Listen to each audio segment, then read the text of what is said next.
Imagine looking up at storm clouds and watching translucent blobs of jelly fall from the sky instead of raindrops. On August 7, 1994, the residents of Oakville, Washington didn't have to imagine it. They lived it. Oakville was a quiet logging town with barely 700 residents. Nothing ever happened there. But on that summer morning, something fell from the sky during a rainstorm that would transform this sleepy community into the center of an unsolved scientific mystery. Dottie Hearn was one of the first to notice. She was outside when the gelatinous blobs began falling alongside the rain. They were translucent, about the size of grains of rice, and they covered everything: her yard, her roof, the streets. Within hours of contact, Dottie fell violently ill with severe flu-like symptoms. She wasn't alone. Dozens of Oakville residents reported the same experience: nausea, dizziness, breathing difficulties. Even pets and farm animals became sick after exposure to the mysterious substance. Officer David Lacey responded to calls about the strange rain and collected samples in a sterile container. He too fell ill shortly after. Dottie's mother took a sample to the local hospital for testing. What the lab discovered was disturbing. The gelatinous blobs contained human white blood cells, not animal cells. Human. The substance also contained 2 species of bacteria, one typically found in the human digestive system. The blobs fell again and again.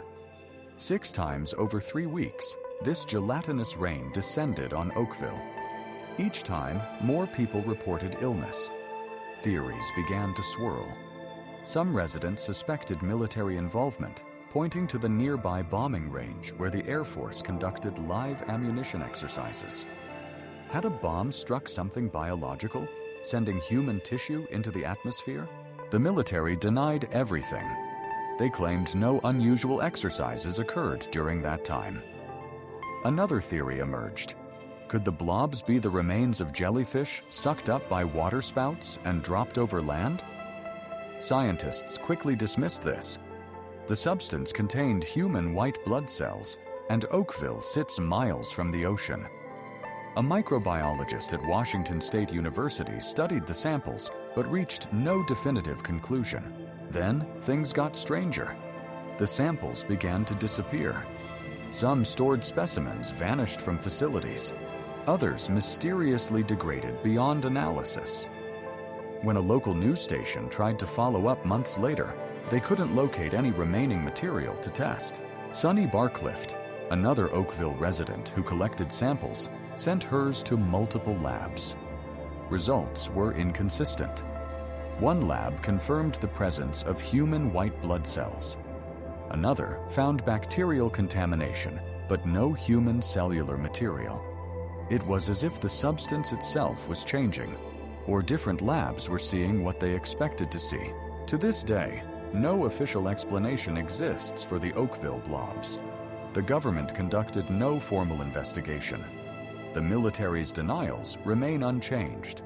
The sick residents recovered, but many reported lingering health issues for years afterward. The case was featured on Unsolved Mysteries, bringing national attention, but answers never came. So what really fell from the sky over Oakville in 1994? Was it the result of a military accident that was quickly covered up? An unknown atmospheric phenomenon? Or something even stranger that we don't yet have the science to explain? The people of Oakville know what they experienced. They know what made them sick. But 30 years later, the gelatinous rain that fell on their town remains one of the most bizarre and unexplained events in modern American history. What do you think really happened?